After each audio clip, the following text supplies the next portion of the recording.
All right, well, welcome to the Tape It. All right, well, welcome to the Tape It Till You Make It podcast. Oh, that's in. That's it. That's our intro. Yeah, whatever. Welcome, everyone, to the Tape It Till You Make It podcast. This is my first time hosting, so let's get it started. We got Nathan here, one of our editors here at Nora Vera. Thanks for having me. Yeah, how's it going? Pretty good, pretty good. It's a nice bright morning outside. Perfect morning for a podcast. Yeah, no, it's very nice, very nice. Mm-hmm. So I mean, let's just get started, I guess, right? Sweet, man. What are we talking about? So this episode is the life of an editor. Ooh. So it's pretty generic, really go anywhere with it. So Yeah. yeah. I mean, I know a little bit about that. Yeah. We do it all day, every day. Yeah. Literally. And we're going to do it all day today after this. That's true, So, yeah. Well, let's get started. I'm ready. Cool, yeah. First question. Let's just go to the origin story kind of. Oh, okay. Yeah. Not full origin story, but Yeah. just technically, which was the first editing software you ever used? Ooh. And then after that, we'll figure out which Yeah. ones you kind of mained or kind of stuck with. Yeah. It's the first editing software I was ever exposed to. It was Premiere, but it was Premiere on a disc when it was still packaged with Adobe Elements. I think that's what it was called, Premiere, Adobe Premiere Elements or something like that. Right. But yeah, and I think I've recounted this this story on this podcast before with back on the episode with you and me and Lucas. I had no idea how to use it, and there was no one to teach me. My parents just they bought it for me, bless their hearts, with a camera. But there weren't any resources to learn how to use it. I had no real idea. So to edit videos, I would pretty much just import clips into the browser and then just export them with new names in the order that I thought they should come in, because I didn't know how to put them on a timeline and export. My God. Yeah, I had no exposure to that. And then fast forward to 8th or 9th grade, I had a video project. And this girl I was working with actually knew how to use it, and she taught me pretty much the basics, and my mind was just blown. Oh yeah. Yeah. So then I still had the software, and I actually knew how to use it. So it was Premiere at first. So yeah, wow. and I was age 11, 12. Okay. Yeah. That's pretty early. Mm-hmm. So I was grade 7-ish. Yeah. A little bit into elementary school, going into high school. What would have been high school for me? Yeah. Oh, that's pretty early. Yeah. And that's crazy because you're using it now. Yeah. I mean, I've seen a lot of the changes that they've made over the years. I used that version of Premiere, the 2007, 2008 disc version up until probably 2000 and I guess 2017, when I finally went to CEGEP and took a video course where I had access to the newest version. Because anything I did in high school, I just had to use that version, because my high school was not video centric at all. So it was, if you had to do something in video, go use Windows Media Player in the library or something like that, or Windows Movie Maker. Yeah, that's the one. Well, yeah. Not so that's kind of cool though. I wasn't expecting that. No? Premiere to Premiere? Premiere to old where Premiere was to new where was Premiere. your garbage days? I mean, that was the garbage days. Okay, right. Because when I got into Premiere, it was when it was starting to become industry standard for web video, or basically non-film. Interesting. And so to me, it was this shiny new, amazing, modern software. And I started with iMovie. Oh yeah. Which I'm shocked you didn't, but I didn't have a Mac until I was 18. Oh yeah. Yeah. Well, actually, my school had Macs, which is kind of, now that I think about it, it's pretty nice. Yeah. I mean, iMovie, yeah, that's a pretty beefy kit software, right? You can do a lot on that just from having a Mac. Yeah, it's true. But yeah, I started with iMovie, and yeah, it was pretty good. It kind of made me fall in love with editing. It was really fun, and Apple products, it's super friendly to the eye and like user friendly and easy. Yeah. And then after that, I no longer had access to a Mac, so I had just my like Windows laptop, and I didn't want to spend money on like some like I don't know, Avid or anything too expensive. So I bought like this like knockoff. I can't remember the name of it, but it's like it cost me like $50, and it's like not Windows. It was like Movie Studio Maker Pro, like something like generic like that. Yeah. It was pretty good. It was pretty good. It was like I would never use it ever again. Like it was basically like buying like a knockoff Walmart brand of an editing software, which is hilarious. Because if you're gonna spend like hours on a project, like why would you want to spend it in like such like a cheap software? Yeah, and then after that, I learned Avid at school, and it was like kind of clunky, and I just assumed that like all pro softwares were like really clunky and kind of annoying and hard to use. Yeah. But I was like, oh, that's just like what being an editor is. Like, 'cause eventually you'll use the easy softwares that are kind of pleasing to the eye, like iMovie, and then you'll go to like the pro software, which is just like super confusing and mechanical. And I'm like, okay, this is just like the normal trajectory of an editor. Yeah, I guess so. And then, like I said, and it was right when Premiere was about to take over Final Cut 7 as like the kind of the prosumer editing software. What year was that around? So I went to BCIT from 2012 to 2014. Okay, cool. And like in 2012, Final Cut 7 was still considered, I would say, like the main editing software besides Avid. Right. Like Avid obviously for film editing, and then Final Cut for everything else. Interesting. Yeah. And then Premiere was kind of taking over, and then in the second year they switched, they like axed Final Cut 7 from our courses. Really? And then introduced Premiere. So wow, yeah. I think Sarah told me about that too. Yeah. Yeah. You guys weren't at BCIT at the same time though, eh? No, I think we barely missed each other. Oh, okay. Yeah. Oh, that's interesting. Wow. Yeah, I mean, like when I had Premiere on the disc, it seemed like it was marketed more as like a way, like so the DVD case had a picture of a kid on a skateboard and a camcorder. So you know exactly what people are using it for, right? Yeah. But it definitely seemed like a tool for you to put like home movies together, kind of thing, like very much for personal use. Oh yeah. And it did have. I do remember about this version. It did actually have like a YouTube functionality to it. Like you could, like you can today, but I don't know if anyone actually does this. Like you can publish directly to YouTube straight out of Premiere, or can you do it in Vimeo too? I forget. Yeah. Yeah. I mean, I think you can, but it seems like one of those features that they add that just like it sounds good in theory, but it just like doesn't hit properly. Yeah. No, like why do you want it to like name your video for you? Like, can you not just click and drag yourself, kind of like like. Yeah. I don't know. Maybe if you're like you're one of those YouTube channels that just needs content Streamline like absolutely it. crazy. Yeah. I could see that working like that. Yeah. But yeah, and I thought that was pretty mind blowing. But yeah, I'd obviously had no perception of like what was the thing people were using. Adobe was just a company to me. Nice. At that time. But that did help me, yeah, when I got into CJEP and started taking video courses, and finally got to use a new version of Premiere, and a lot of stuff was different. There were a lot of new features and stuff, but the bones were pretty much the same, and the default shortcuts were pretty much the same. And but yeah, then I also got to university and started learning Avid. Only in my fourth year did I really start learning Avid. Like I learned about Avid in my first few years, but it was only in my fourth year that I actually took like a film editing course, and coupled with like actually learning how to edit like a film versus a video, and like all the theory around that, and then also switching from Premiere to Avid.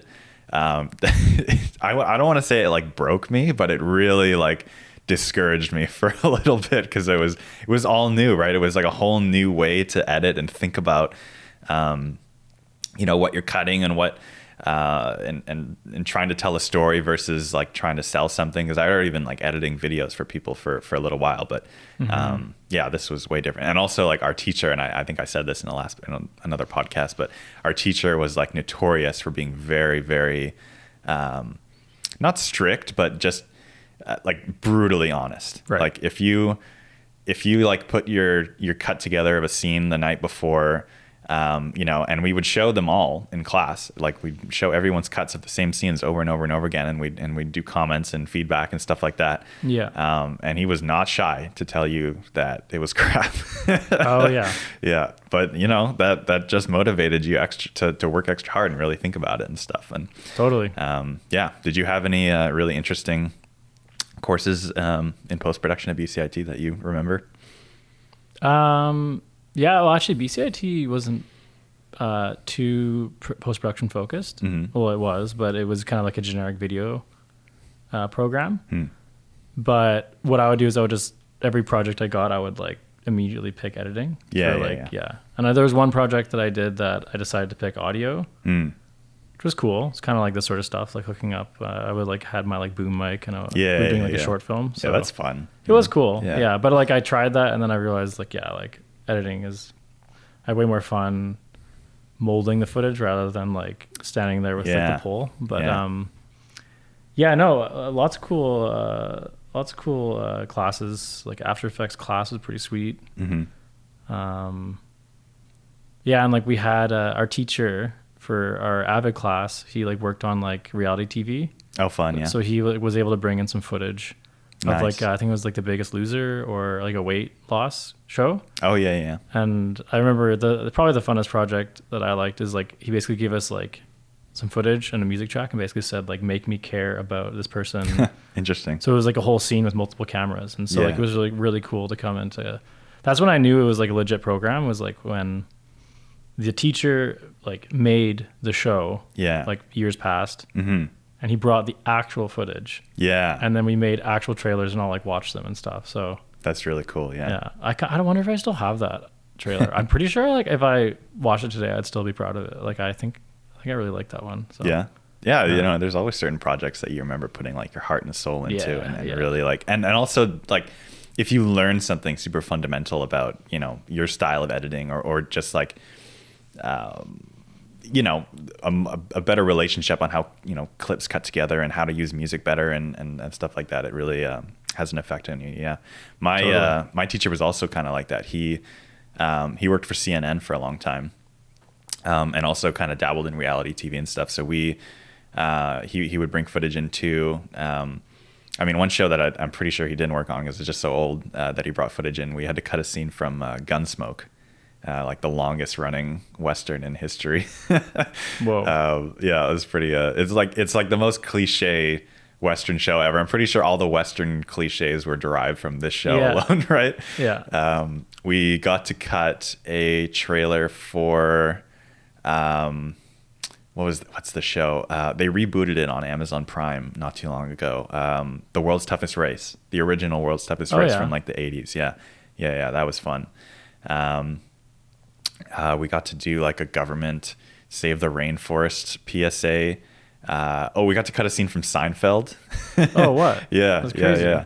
Of course, like all this footage, like it was all with the disclaimer that we could not use it like on our reels and portfolios and stuff. Yeah. But did you actually have like raw Seinfeld with like? Yeah. That's pretty crazy. Yeah. It was watermarked, but it was all raw footage.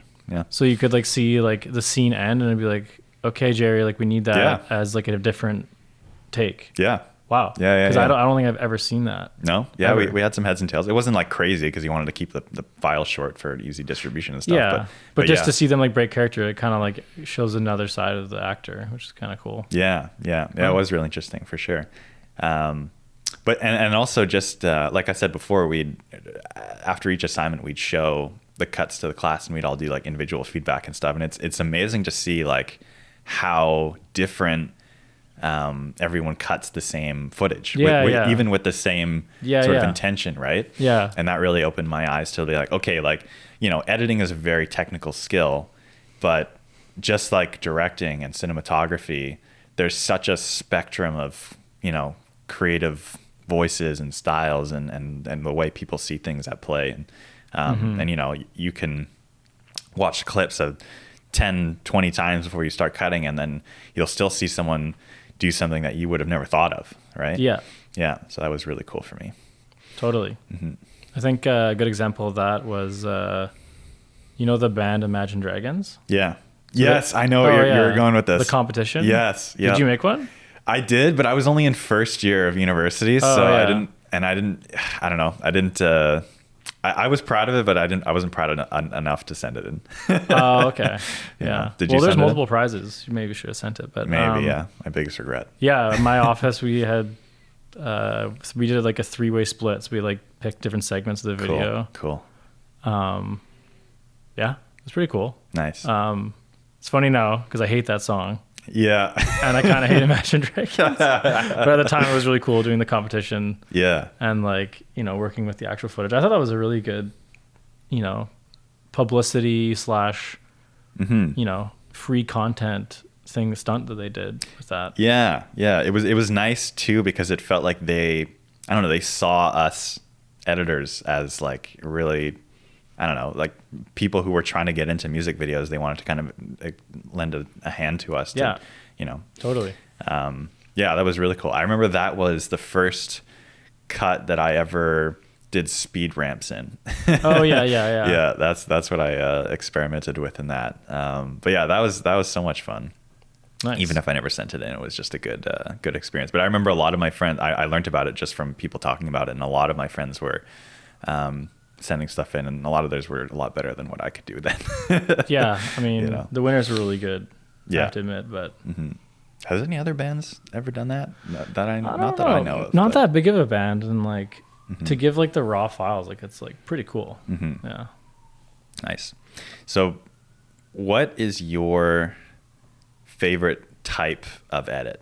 Like, what's your kind of Oh, favorite genre to nice. work in? That was actually my next question. Oh yeah, So, interesting. yeah.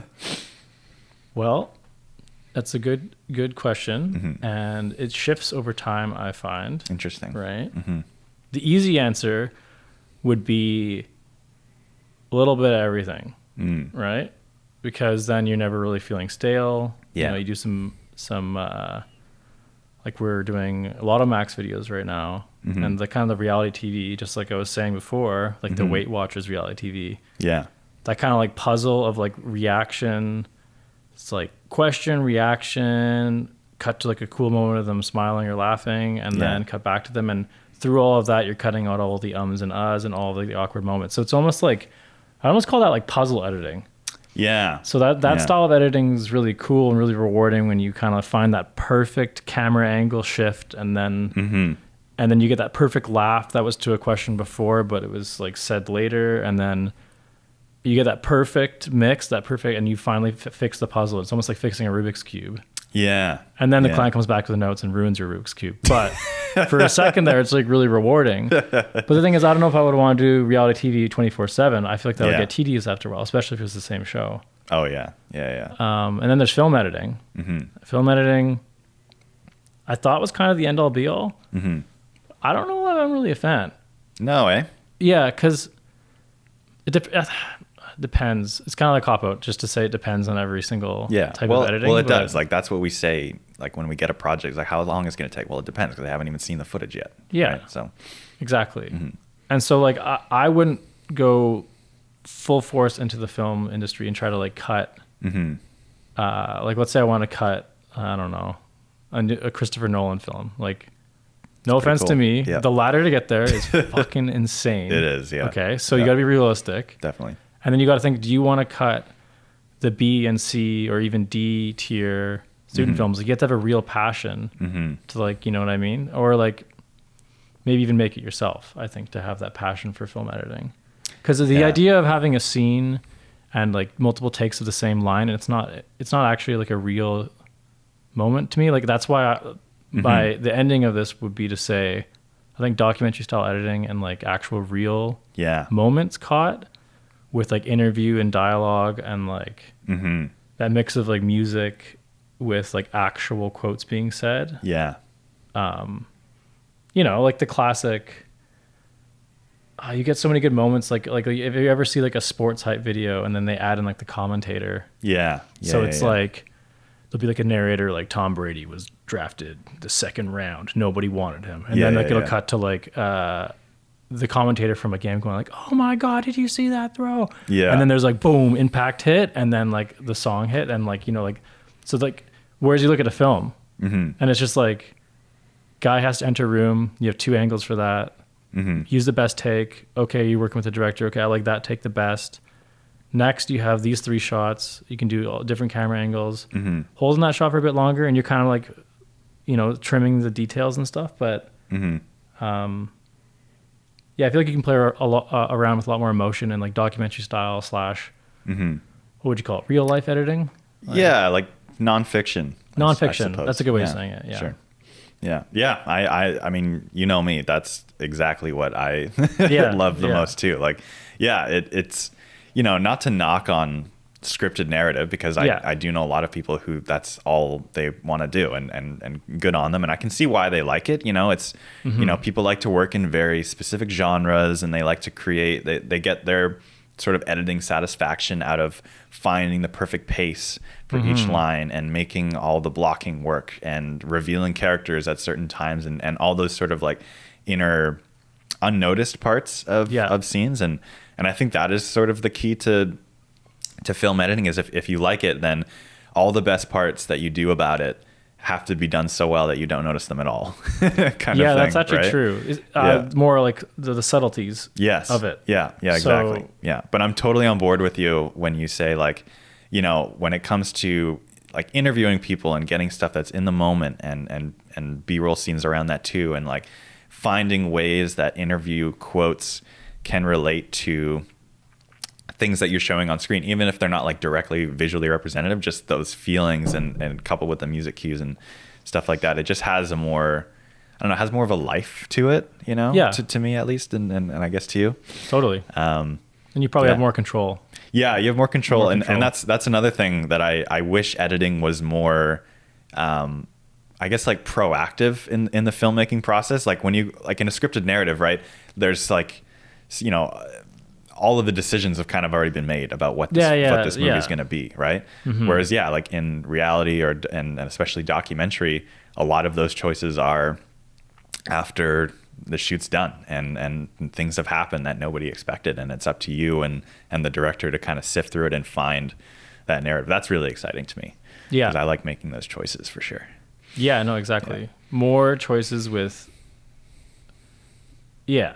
Like if you were to do it visually, it would be like the film editing is straight parallel lines that you slightly adjust and the subtleties of that. And then documentary, like the lines haven't been set. You're kind of drawing the lines yourself. And like you could hear something in an interview that would shape a whole entire scene in a documentary. Yeah. And you could flesh out an idea that like wasn't even thought of fully before. So yeah. Well, we got something in common then. Yeah, definitely. I didn't know that you were a big doc editor fan. That's pretty awesome. Well, yeah, I mean, I didn't really. Or you said you liked a little bit of everything, but especially doc. Yeah, I think so. Well, and like I said, I mean, I think genres are all blending, and there's the video is like kind of crazy right now. Yeah. Like maybe like 30 years ago, it'd be like, oh, like I'm a documentary filmmaker, I'm a filmmaker. Like I work on reality television, but now like you just think about all the content that exists, like YouTube, Twitch. So like, I mean, I don't necessarily I wouldn't want to work on a YouTube channel full time, but I think the style of videos is just going insane, especially with TikTok. Yeah. Like genres are blending. You got like, podcasts. It's crazy. It's true. Yeah. There's so much more, formats to work in, and there's so many more avenues to pump video into. Yeah, but that keeps it fresh, right? It's not like we're stuck working in one. Like you said, like if you worked in like reality TV and assuming that would be in like a post house who primarily does reality TV, that's all you'd be doing. Yeah, right. Exactly. Whereas somewhere like this, and we we love it here, because we get to do so much different stuff every day, and it's whether it's web content or things for TV and the odd movie theater commercial. Yeah, pretty cool. The odd movie theater commercial. Wait, what was that? What was? We had BC Dairy. Oh yes, that went in a movie theater. Yeah, I was in the theater. That's awesome. And it was like playing like full volume. That's sweet. Full screen in the theater. It was pretty cool. Nice. Do you think they'll still play it at this point? Probably not. No, that was like over a year ago. Oh, okay. Yeah. Like around 2 years ago, actually now. But You never know. They still play the Bodog one a lot. I don't know if you've seen that. I have seen that or one. if any of your listeners have seen that commercial. It's the red frame with like the green screen basketball throw. Yeah. And it's like, yeah, that one you see a lot. Nice. I still see it. Like I'll be like at before COVID, I'd like, be at a pub watching the hockey game and they'll come on. I'm just like, man, we made that.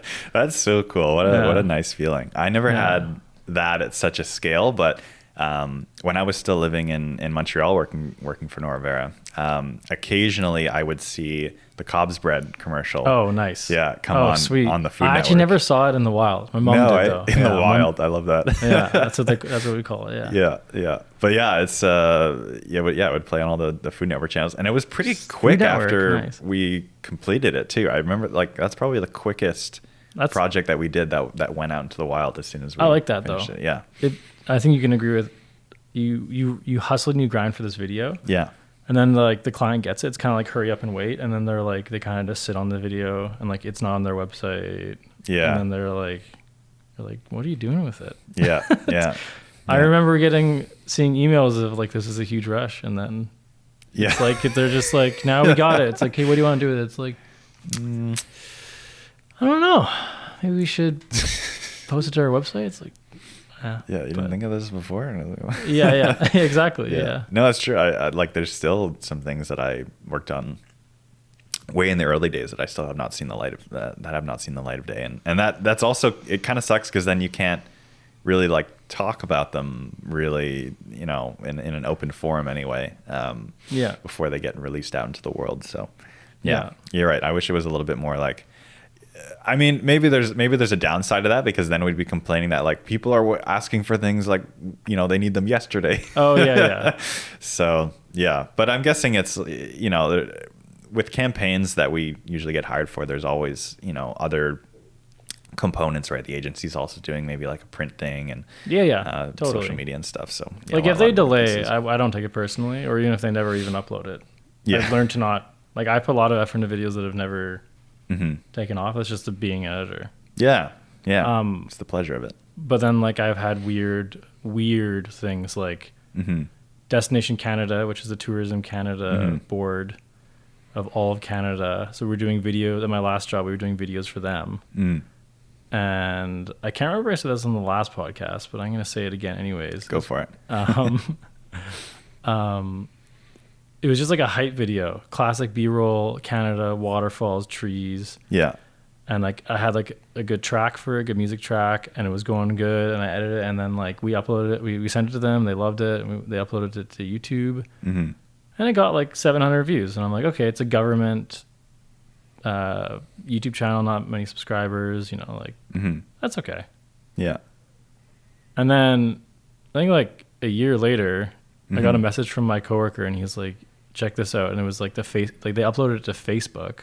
Oh yeah. Okay. And then like, I guess like the algorithm took off and people started seeing it. And then like, I think it had 3 million views. Holy crap. That's awesome. And then there was comments from people all over the world saying like, oh my God, we got to go to Canada. And then there was like their family members like, oh, we're going to go. So it was like, not only was it the view count, it was like all these real people getting fired up on it and saying that we need to go to Canada. And like people like saying, oh my God, I love living here. Yeah. And I was like, whoa. So you did that. It went from 8. So that was when I realized that don't measure it by the view count. And if things don't hit, they don't hit. But it's all about the avenue of where the video goes, right? Yeah. So yeah, and the impact, I guess. Yeah. Yeah. You got all these people to want to dream to come to Canada. That's awesome. Yeah. No, exactly. It was definitely a feel good to read all those comments. Nice. Yeah.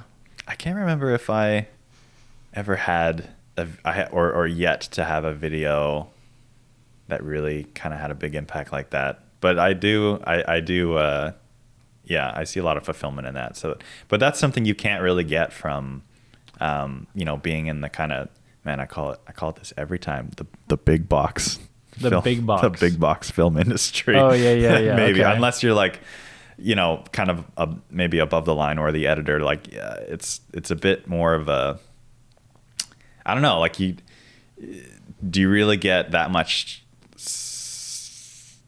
Where am I going with this? That much satisfaction of like the impact that the video is having if you didn't like cut it yourself Maybe I'm wrong Oh, I because I've see, never yeah. been in that world, but that's Yeah. but that is kind of like how I see the contrast, I guess. Yeah, But, yeah. You know.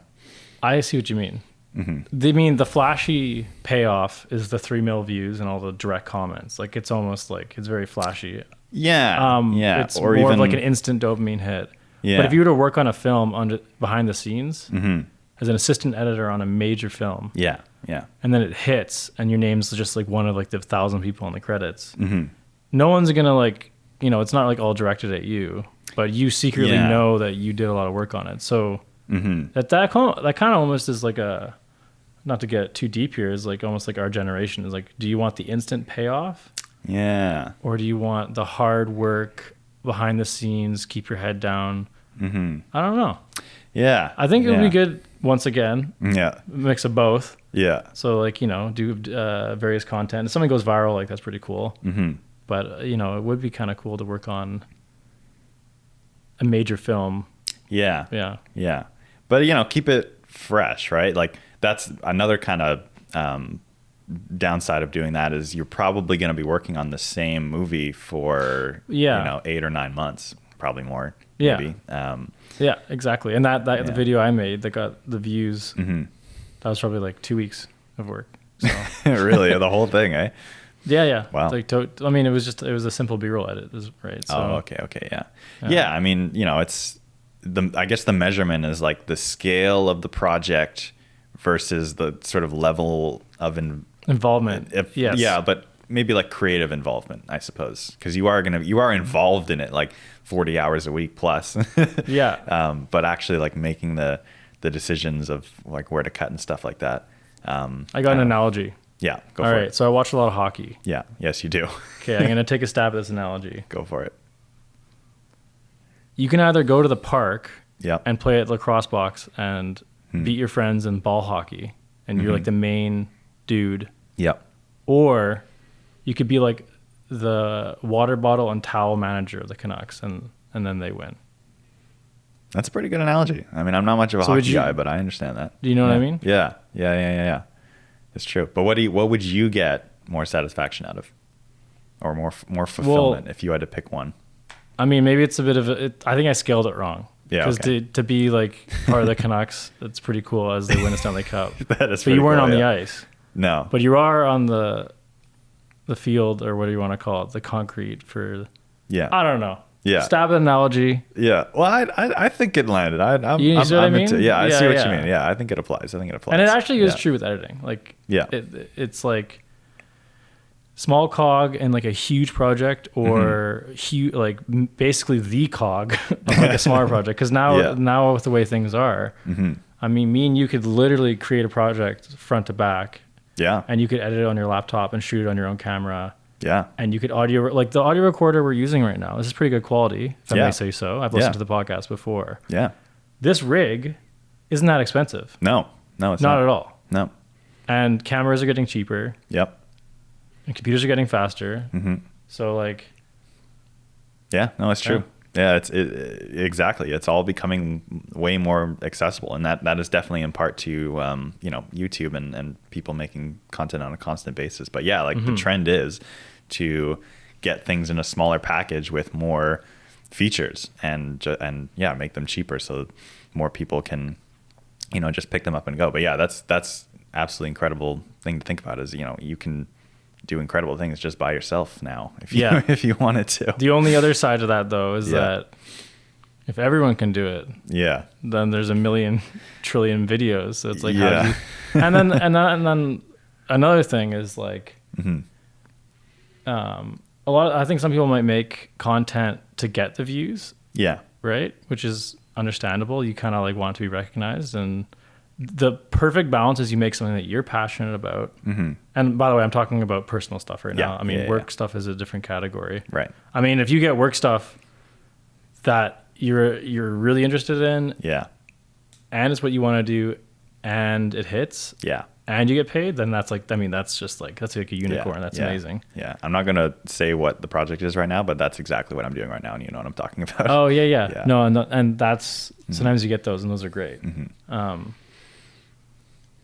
Oh yeah. Basically, what I was gonna say is that I feel like for personal projects, I don't usually like try to go for the views. No, I think maybe when I was younger, I kind of was like, oh, what can I make that maybe could go viral? Mm-hmm. But I realized I don't really like. I kind of make videos for just like my friends, Yeah, and myself, and just kind of experimenting, right? So Yeah. as soon as I allow it to be driven by like, I don't know, views or viralness, then Yeah. I don't have as much fun. So then it almost starts to feel like a chore a bit. yeah, So, yeah. Because Yeah. if you're working for that end payoff, then Yeah. you're not going to enjoy the process throughout. So you're going to be way less motivated to actually do Totally. the thing, right? Yeah, Yeah. yeah. I see that. When I think about what I want to do for personal or passion projects now, I think about like, okay, like what do I kind of want to get better at? And, Yeah. and usually this falls under documentary. Like that's just kind of what I want to make more of. But like what exactly, what am I interested in making something about? But like, what is it about that is going to challenge me in some way? What's kind of missing from my Yeah. body of work that I kind of want to experiment with? And yeah, that's I don't know. That's an interesting way to keep on learning, I guess. But Totally. yeah. But like you said, like it's not hard to do that by yourself now, or even just think Yeah. about it, because it's so easy to equip yourself properly. Yeah, no, totally. We're pretty lucky that we have all this stuff here that we are more or less able to use Yeah. when we want to do something. But yeah, like you and I are pretty well equipped on our own too. It's pretty Yeah. amazing. No, it's actually insane. Yeah. It's kind of the right gen to be born in for editing, I'd say. yeah, exactly. Yeah. Because like we're just seeing it it's getting a little bit weird. Yeah. It's like Mhm. TikTok, and like, have you seen the new voiceover trend on TikTok? Yes. So it's I like, have. Yeah. so like, I remember when I was younger, Yeah. I used to like literally like, I used to just like have a boombox and I had a movie playing. Yeah. And I'd like turn down the movie a bit, play Mhm. like the most hype fight scene, and then like I'd play like Linkin Park or like just like rock music. Yeah. And I remember I'd like play it. I'd remember exactly when to play it. So then they would like the hit would happen on like the thing. Wow. So I was like kind of like putting music Yeah. to video before, and then now like, and then you see now like, and then there's like obviously like hype montages and stuff of like sports and stuff. Mm-hmm. But now you'll just see like, they'll just be like mini moments, like not even like minute long videos. There'll be like 10-second TikTok videos where it'll be like a trap rap song. Yeah. And then like the dunk will happen at the hit.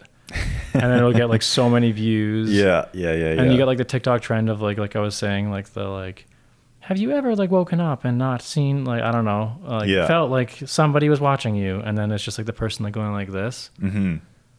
Yeah. And it's just like, it's so weird because like there's a mic on your phone, so like the person could be like, have you ever woken up and felt like someone's watching you? Mm-hmm. And then they just use the built-in VO instead. Mm-hmm. I don't know. You can edit in TikTok? Is that a thing? So you I don't can you actually can add a VO voice, like a computer voice. Okay. So you can type something out and it'll say it in the video. Oh. And people yeah. will use that instead of recording their voice. That's really interesting. I actually didn't know that. Yeah. Wow. So Yeah. Seems like anyone can do it if they want to. yeah, I know. So there's all these weird TikTok things that are happening. Yeah. And I kind of just reminds me of when I first started, and it was like just the different style of videos I would make and all these ideas and stuff. And now I'm kind of like seeing like, everyone's just kind of being a creator and making videos on TikTok. It's just crazy to see Yeah. all these new trends and stuff. It's crazy. Yeah. Yeah. I have a few friends who like work for, well, I don't know if they work for TikTok, but they work for agencies who work with TikTok. Yeah. And now their job is literally just to make TikToks all day, and they do it all with their phone. Like they have their phone and a ring light, and maybe like a lav mic that they just plug into the 3.5 millimeter. Oh yeah. Yeah. It's just incredible. But that I think that just kind of makes it so, people like you and I, we have to differentiate ourselves, or at least we have to kind of be kept on our toes a little bit with our know-how and our skills, because the software doesn't, or what you're using doesn't matter as much as the actual content, right? Yeah. Totally. Yeah, and I think we do a pretty good job with that, if I do say so myself. Nice. Yeah. Shameless brag. Shameless Love brag. it. Shameless brag. Let's move on. Sure. All right. what is your favorite part of an edit? Ooh, favorite part of an edit. Like, what I get the most satisfaction in doing? Yeah, so I guess the start, we'll say Yeah. the earliest start could be looking through the footage. Yeah, And the yeah. ending is, you could actually pick if you wanted, Yeah. literally pressing the export button. Because I guess there is like a satisfaction there. Yeah, Or I guess no, I so. know actually, no, there is a step after that. It's Yeah. QCing it, watching your video without a timeline, Yeah. watching it in VLC or whatever. Yeah. So you could Okay. pick that. Okay, But like okay. not as far as like hearing the feedback from the client. Like it has to be within the Yeah. screen. Yeah, totally. Okay. Well, I don't know about you, but the hardest part for me for an edit is staring down a blank timeline and not knowing where to start if there isn't a script. Okay. So I would say the most satisfying part is when you finally find that perfect point to start at, that perfect line of interview, voiceover, Yeah. shot that sort of gets everyone into the story. And then you're like, okay, and now I know where to go from here, and then from here, and then from here, and you sort of, and you just see that line start to go through. I see. Okay. And that sort of I guess the assembly is my favorite part. Nice. I guess. It's like seeing the story take shape. Yeah, and making those choices, and I guess. that breakthrough feeling where like at the start, like you said, there's so many question marks. Yeah. But that feeling, like you can feel like it's going somewhere. Yeah. Yeah. And you can feel like that. Yeah. I see what you mean. The aha moment where you're like, I know where to go for this from beginning, middle to end, whereas an hour ago I had no idea. Totally. Kind of thing. What's Nice. yours? Mine is a bit after that. Okay. So you've edited the interview, you've picked the clips of the dialogue, and then you lay in the music.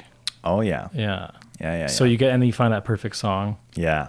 and the intro happens, and then you taper down the music, and then you hear the words come in, and like when the voice matches the song well, and like the tone of it. Absolutely.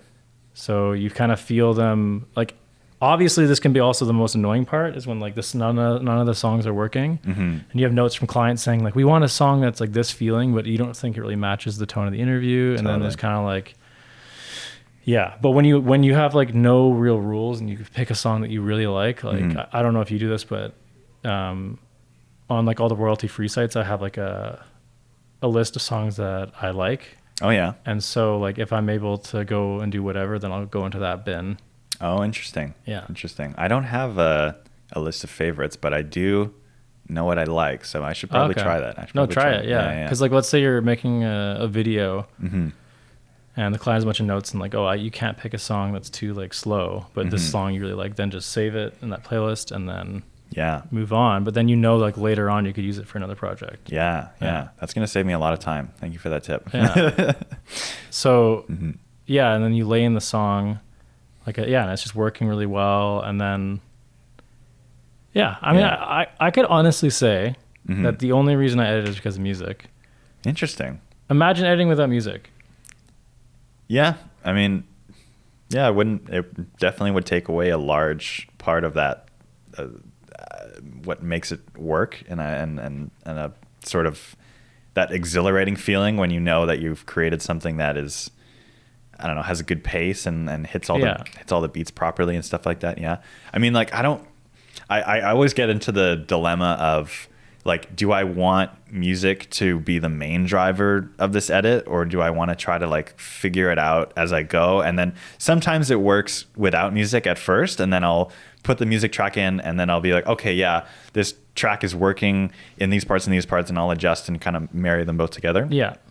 But other times I'll be like totally lost, and I'll have to put the music in first to kind of guide me into what the tone is. So it's true. Yeah, it's the classic. It depends. Depends. I'm an editor. It depends. It does depend. But you're right. Music at some point, at least, it definitely has to come in to put it together for sure. Yeah. Yeah. That's a good point. Interesting. Yeah. No, I mean, and then like you're saying though, the classic thing is to let the music drive it too much. So, I mean, I think I'm guilty of this. I don't know if you are, is where you have an edit and not all of the clips line up to the hits on the music. No. Yeah. And then like you'll make like one line up and you're like, ooh, that looks pretty good. Yeah. And then like you're like watching it back and you're like, oh sweet. Dun, dun, dun, dun, dun. And then now 2 out of 3 line up and then you're like, okay, well I might as well make the third line up. Yeah. Yeah. And then all of a sudden we watch it back, and I've done this a couple of times. I've been like, oh my God, every single clip lines up to the music. And I know that that's not always the best thing. Like that's considered pretty music video. Yeah. It's like an easy payoff. Yeah. But yeah, it works sometimes for what you're doing. Well, right? and that's what I realized is that you want to have it, you maybe have it like every few beats.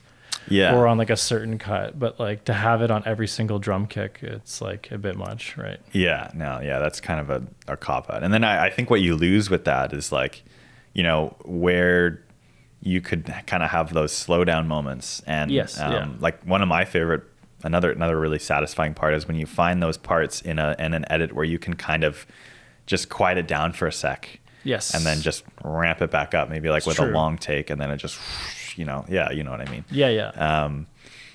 Yeah. And that's hard to do sometimes, especially depending on what kind of track you pick. Obviously it's easier with a track that's a little bit more sparse and has those moments maybe already in it, or things that you can edit out. But if it's like a big, you know, 4/4 rock song, you know, good luck.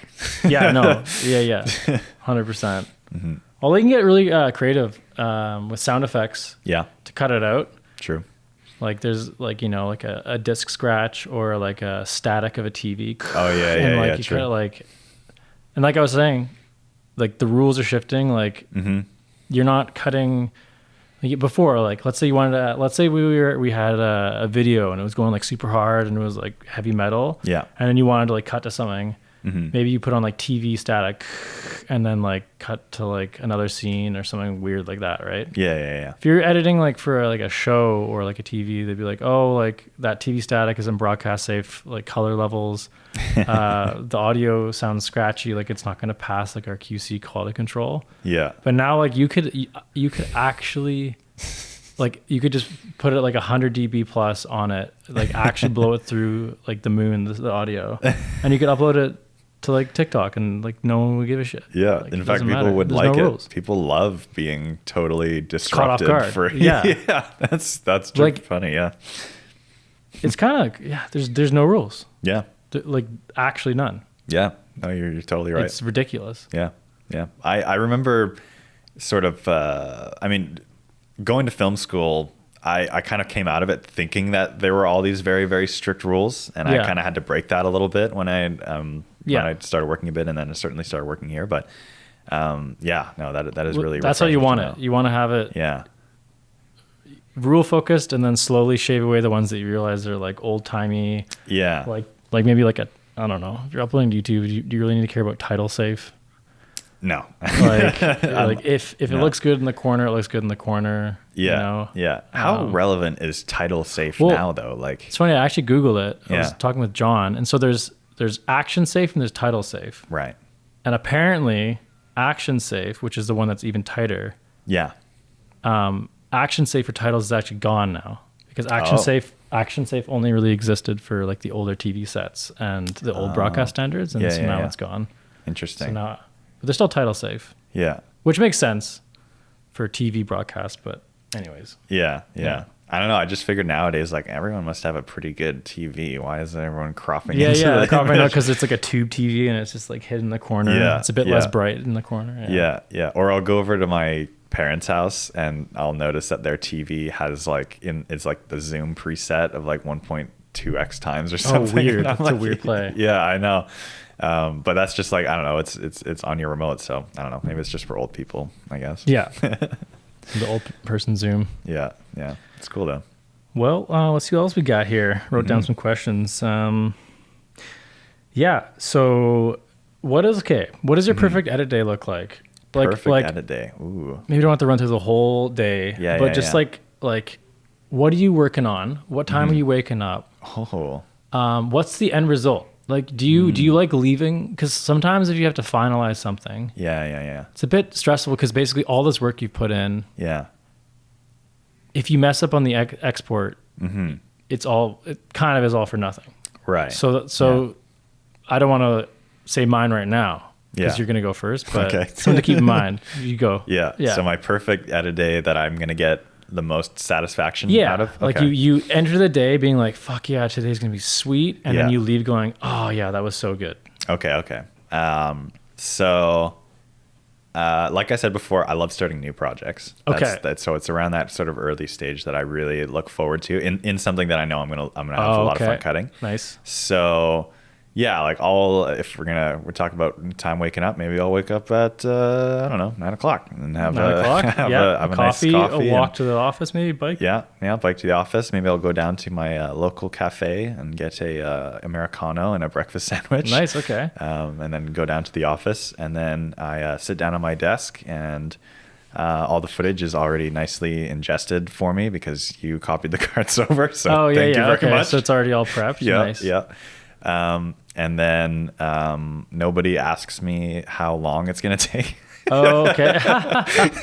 Open-ended. Yeah. Oh, so tons of hours banked. So Maybe, even if you yeah. did have a time limit, it's like earlier on maybe. So Yeah. I don't know. Maybe I'm fine to answer that question after I've like had a chance to see all the footage and kind of get a chance to and then in other words, leave me the fuck alone. No, I'm just kidding. maybe, I don't know. Just like I definitely like, as much as I love that sort of beginning stage of an edit, it definitely requires a lot of concentration to Yes. get really in the Yes. zone to know where Yeah. to begin, right? Yeah. And then of course to figure out what each piece next is going to be, right? But yeah, and then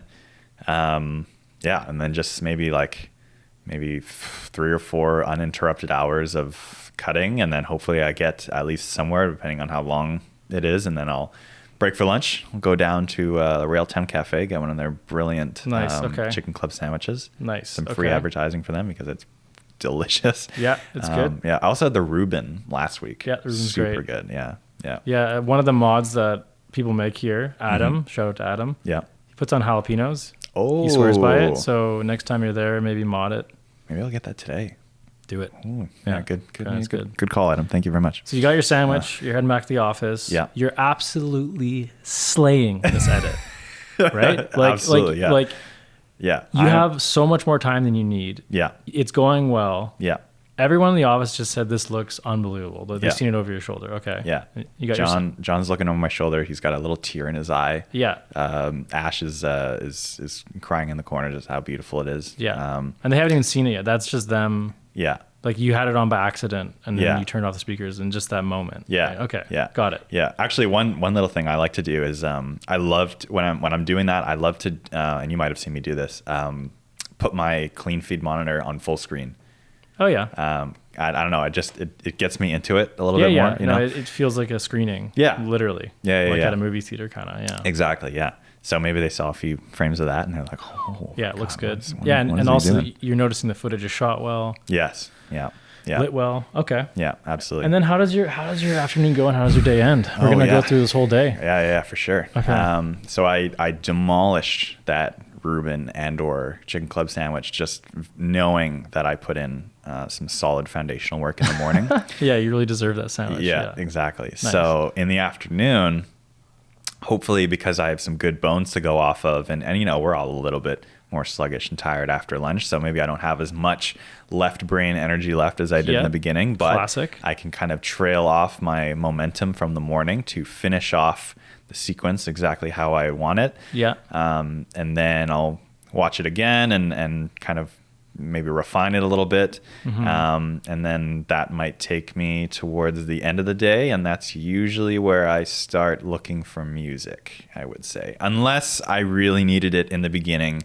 And to get into it, then maybe I'll go into that in the early stage. But usually I'll try to, I feel like my default is to kind of keep that for the later stage of cutting as possible, just to not get to focus more on the story as much as I can. Yeah. I suppose, but obviously not opposed to bringing it in as early as possible. So yeah, I guess by the end of the day, I would like to have a fine assembly with at least a few music choices that I'm still maybe rooting around, and something pretty solid to then build on the next day. And that is how I sleep with a smile on my face. Wow. How about you? Very nice. All right. Yeah. So my perfect edit day would start, probably waking up a tiny bit later, Yeah. like 9. Yeah. I would have had a good sleep, Yeah. feeling refreshed, nice day out, start with the coffee as well. Mm-hmm. And I think I would have to work on a project that wasn't a new project, but I knew I already liked. So it's Okay, like yours, but a bit later. Cool. Yeah. And I would have already actually cut the timeline, Yeah. and and I would have had a rough layout. Cool. So I Okay. enter knowing the project's awesome. Mhm. Still tons of hours banked, tons of time left. Because I was saying before, is finalizing, although it is super rewarding, you've already seen the video a million times. Yeah. And yeah. you're at that last bit before the finish line, and there's like kind of a bit of pressure on you to like make it perfect. Definitely. So that can kind of be like, it's like, okay, it's like you have to look so closely, like at the color and the sound. It's just like, Yeah. you can't like be distracted at all. So anyways, I like it where I made the edit the day before. Mm-hmm. And then I come in and like, you know, when you work on a project all day, Yeah. and then at the end of the day, you're like, is this even good? Yeah. Like, Totally. Absolutely. Is this even good? Yeah. And then you start to, you hit that voice in your head. It's like, dude, this isn't good. Yeah. Absolutely. And then you go, yeah. oh shit. And then you're thinking like, oh, maybe tomorrow, like I'll like rework it or something. But Yeah. perfect day, back to the present day. You go in, you were wrong. It's Oh. fire. It's fire. You just need to sleep and not look at it for 9 hours straight. Very nice. So then you get reinvigorated, Yeah. and then I start picking tracks, Yeah. laying the track. Ooh, Nice. perfect. Yeah. So I'll stop you there for a sec. So you watched it a day later with like kind of an objective view, and then you were able to discern that it's like really, really good. yeah. Okay. And cool. I mean, I wouldn't want to be too hard, like in a perfect 2-day, Yeah. let's say, cycle. Yeah. I wouldn't want to leave hating it because that's not nice. Totally. Yeah. But I was just like, I always like it more in the morning usually. Yeah. So just that is like an example of a part of my perfect days, like where like you kind of re-fall in love with it Yeah. in the morning, and okay, and then it fires you up, Absolutely. and then you lay in the music, and then you find the perfect track, and then you like it even more. Mm-hmm. And then like you wouldn't put in the track and be like, oh, okay, I'll put this as a placeholder. Like you literally put in the track and you go like, this track is made Yeah. for this video. Like you could call up the guy who made it. Be like, why'd you make this track? It's like, oh, I made it for that video that you're making in 2021. You're making it, right? Like that's how good the track is, right? Sweet. Yeah. I love that. Getting into it. Yeah. And then it's pretty similar Yeah. to you. Like a good lunch. I'd probably Yeah. go sushi. Sushi. Yeah. You're a sushi guy. Sushi Sweet. combo. Get nice and full, and Yeah. it's not like a You did heavy grow full. up in Vancouver, didn't you? Yeah, very Vancouver. Yeah. Then yoga at lunch. No, I was kidding. Yeah, and then pretty similar to your day, and and then end with an export, Yeah. and then so you feel like you've completed something, Yeah. and it's a V1. Maybe watch it with the director, watch it with the producer. Mm-hmm. They like it. They send it off. Would be the end Oh. of the day. Yeah. So you know, not only has your work been done, it's Yeah. been sent off and shipped. It's like that. Although it's in a digital space, it's kind of like Yeah. if you were yeah. to be a baker and give your bread to someone. It's Yeah. kind of like that handoff. Yeah. So is this And a then- version 1 that's ready for Version 1. first okay. Yeah. Cool. So it would be coming in like V.5 Yeah. dialogue edit. And Yeah. then that would be the start of the day. And then the end of the day is a version 1. Nice. Damn. Yeah. Is today going to be like that? I don't know. Yeah. I mean, we're already Trying to starting. think. We're already starting a little deviated from No, that, my but day yeah. is not like that today. But No? that's okay. Not every day is like that. No, I mean, not every day is a certain stage of a project. You know, it's not like we dislike other stages of projects. It's just that we tend to like we tend to I like. thought it'd be fun different to things, ask the perfect day. Yeah. You know? Yeah. I think that's fun to think about. Yeah, I had never thought about that until now. So Yeah. I appreciate that. Yeah, Maybe yeah, I'm that's true. a decent host. Who knows? I think maybe you, I'll I do think this you are, again. man. Yeah, absolutely. I think you definitely should. Speaking of decent hosts, we've been going for about an hour now. So should we shut the fuck up, or Maybe, yeah. We have reached the average length, or exceeded a little bit of that. But yeah, man, this is a lot of fun. Thanks for having me on. Yeah, I yeah. No problem. I mean, I still have like 2 or 3 more questions, so maybe we'll have to do another one sometime. Yeah. Cool. I mean, maybe I'll just say it now. Like, I really wanted you, me, and Adam to have a little let's do chat it. once in a while. Yeah, absolutely. You know what? I got a question with these podcasts. Could Okay. we like ever do one like late and like have a beer Yeah, I'm sure. We don't have to do them all at 9 a.m. Well, okay, let's do it. We could have like the late night edit Oh, podcast. good one. Yeah, Maybe yeah. like dim the lights a bit more. Yeah, It's kind of yeah. like, yeah. Yeah, we'll put some, sounds sweet. some blue lighting or something. Or like that, put like yeah. LED keyboards around the room. Oh, no, that'd be, we gotta keep it yeah, with classy. the RGB cycling through and stuff Yeah, like that. Yeah, yeah. no, absolutely. Well, we just get our, I mean, our desktops aren't that flashy here. No. But You get like light up PCs and Yeah. make it all. Yeah, absolutely, man. Sounds rad. Well, yeah. I mean, I guess I'll sign off then from this podcast. I'd like to, remind everyone to subscribe or Absolutely. follow on all your podcast networks. Yeah. As well as subscribe to our newsletter. And Nathan, where can you find that? You can subscribe to our newsletter on noravera.com, our faithful website, where you can see all our work, our blog articles, our podcasts. Yes. And get in touch with us if you have some cool idea for some work. So, yeah. And if you don't want to follow us in anything, then don't. It really doesn't affect us that much. I guess and you we don't won't take have it personally. to. We are not holding your feet to the fire, but you're missing out. Let me tell you that. Okay. A bit of guilt there. Yeah, a little bit. Okay, cool. Yeah. And with that laugh, I guess we just stop for it now, right? Something like that. Yeah. Thanks, Fraser.